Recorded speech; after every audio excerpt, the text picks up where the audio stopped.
Hey, what's up everybody? Untitled Chapter back with a brand new video. Just going back, and today I want to discuss more on the subject of real estate financing. For most of you, who are on this channel, are typically individuals who are looking for credit repair, or individuals who are looking for some sort of primary trade line, perhaps to add it on your file so you can increase your score, or perhaps you're just simply looking for a way to improve your finances so that you can actually take advantage of the leverage that you have, the many different opportunities to build your wealth to actually increase your score and then be on your way to establishing that wealth. Now, part of that, I know a lot of individuals have asked me in the past, hey Ali, can you help me with real estate financing? I need help with the side of real estate, and if you can help me with that, it'd be greatly appreciated, because I know you talk about credit all the time, you talk about a little bit of business credit, but what about individuals who are looking to get into a home, get into their own property? What about individuals who are just looking into real estate for the first time? What about first-time home buyers? What about individuals who are, getting into the real estate investing business?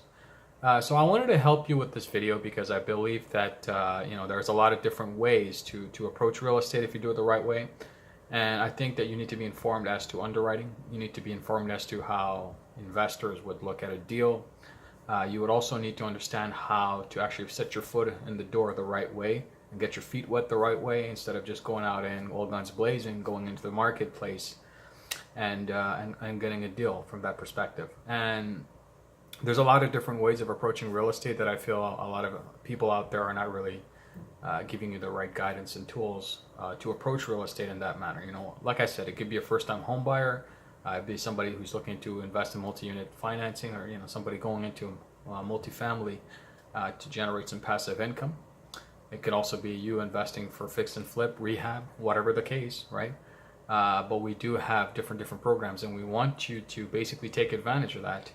And there's a lot of options out there, right? It doesn't necessarily have to be with Best Credit Resources. You can actually go out there and take the knowledge I share with you and just apply it on your own, find your own lender or whatever it is. The only difference with us is we're a singular platform, so we offer all that information in one singular place, which is us, right? So you tell us, hey, look, Ali, I have a deal. I need financing for what's the best course of action, and of course we don't charge you any fees to organize the deal with you and give you some direction as to how it can get potentially financed. The only time we make our money is in the back end. Once a deal is funded, we work with the lender or directly with yourself, and a proper arrangement whether or not, depending on the type of deal. So with that said, let's begin the process of real estate investing. Let's go into the subject really on a more focused approach, where you're investing for real estate for the first time. So in this video, I'm going to be talking about a little bit of basic information, and I know a lot of you are looking forward to like some more advanced stuff, like how to raise capital from investors, to how to go about raising money to finance like a multi-million-dollar deal with no money down and stuff like that. And of course there's possibilities to do that, okay, but we're going to talk about that down the road. For this video particularly, I want to just dive into the aspect of doing it yourself, in a sense of like acquiring a home to live in, whether it be residential, condo, whatever it is, and of course how to get the financing for that. Now, for most of you, you guys are already aware of what it takes to get access to, let's say, primary mortgages, and just walk into a financial institution or a bank or even credit union and apply that way. And most of the time with underwriting and mortgages, right, like you have to keep in mind that you're going to have some sort of decent credit score. A lot of people say, well, no, I can get 100% financing without the decent credit score. Yeah, the rates are a little bit higher.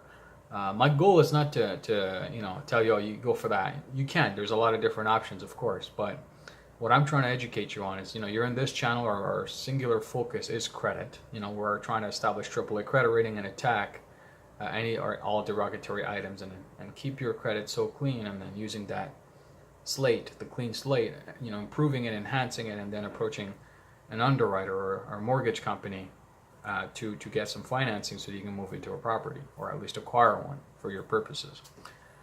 So our focus is purely on the credit aspect, right? Like good credit. So when we go in and you actually walk into a financial institution, you have to demonstrate a series of different things. And I have a checklist in front of me here, and I'm going to share that information with you.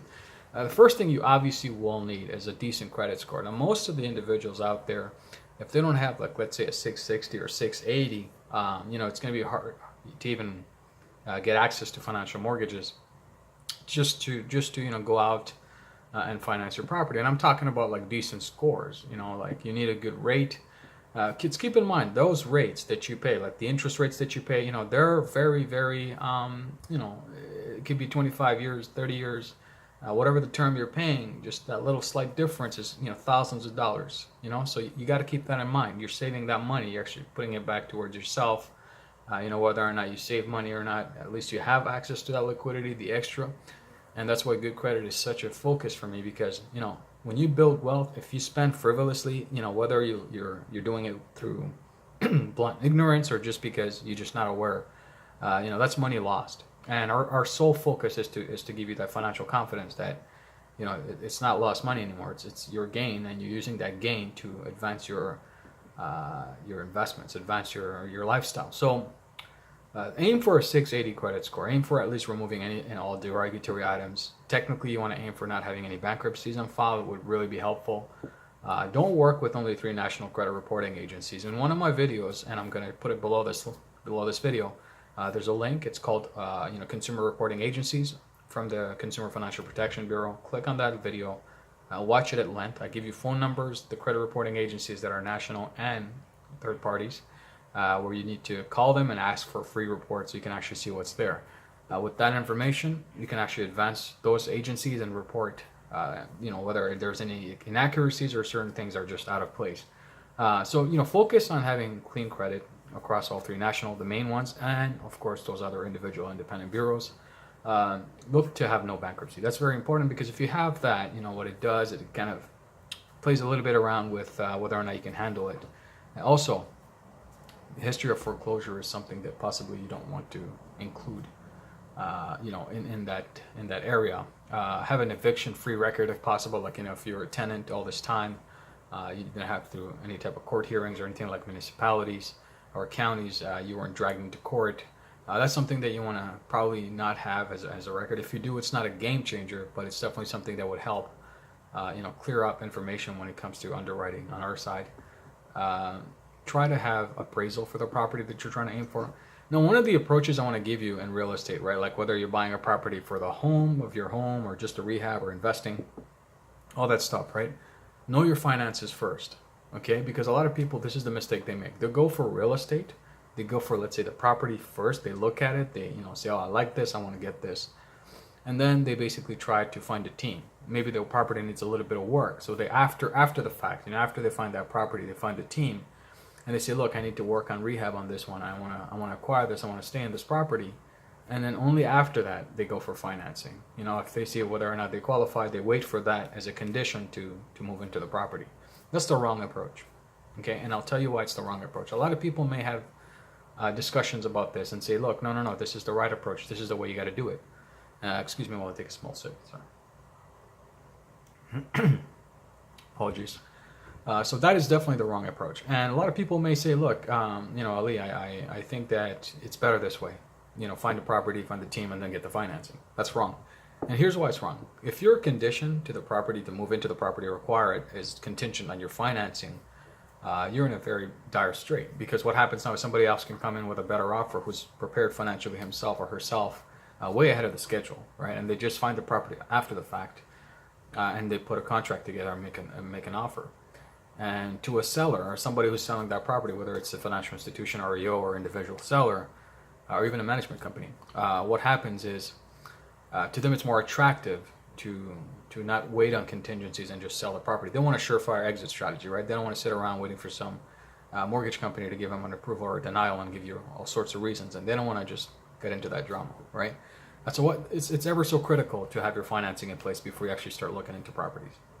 Whether or not you have, excuse me, whether or not you have down payments, that's something critical that you need to worry on. Technically speaking, if you're actually going out there and trying to find properties, it's your first time home, 5%, you can get away with it. I always recommend, at least have 10 to 15%, maybe even 20, because you don't want to strain your finances, right? Like, even if you have 20% and you can have access to a mortgage for 5% down, and you can use that, at least you have the extra 15% for, let's say, getting another property where it makes sense, the numbers make sense, partnering up with some investors and just doing some fix and flips to to increase your wealth, right? To actually get into a mortgage accelerator program, build that wealth, pay down your property, or even leverage debt to increase your wealth substantially faster.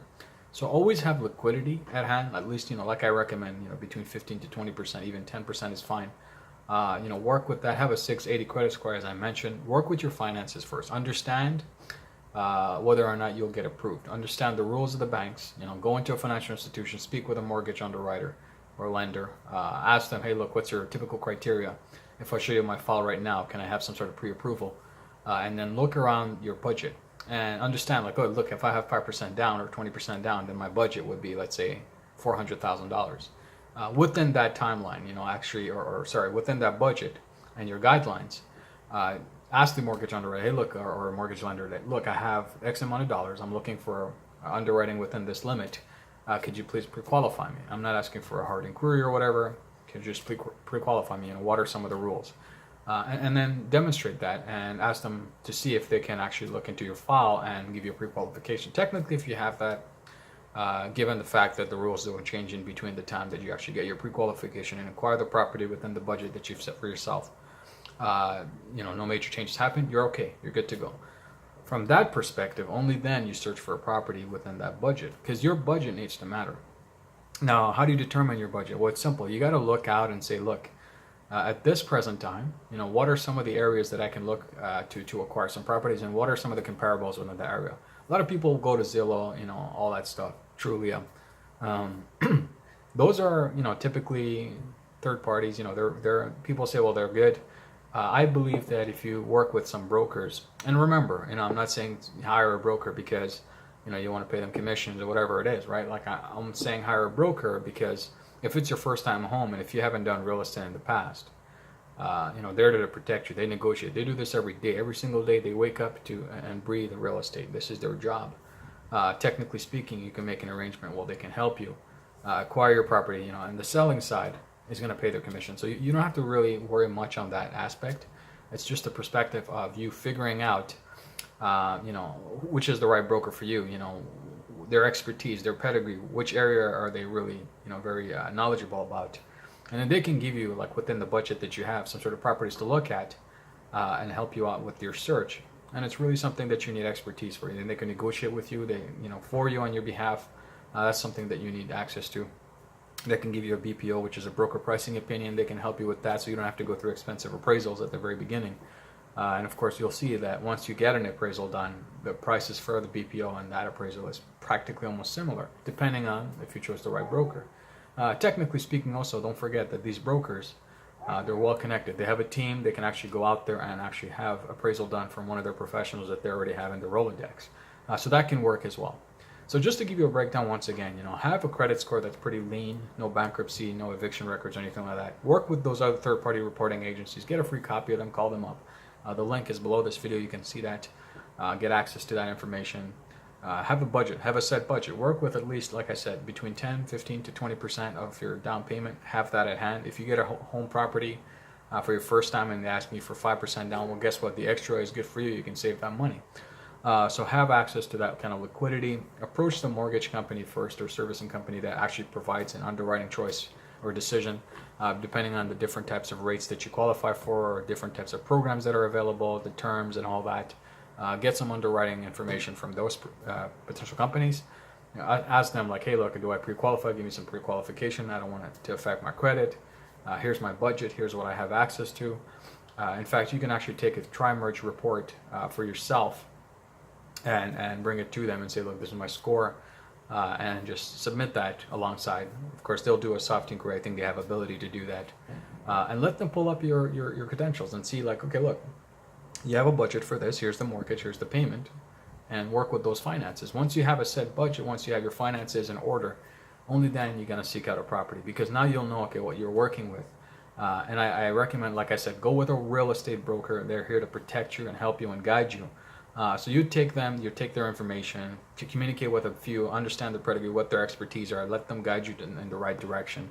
Once you get that going, then it's easy to go ahead and start negotiating with a seller and saying, look, I want this property, here's what I got. If they say, well, what's the conditions of the purchase? Do we have any other conditions? Just say, no, I got pre-qualification from this company. You can call this mortgage company. Here's the underwriter or whatever. And of course, from that perspective, your finances in order, you're good to go.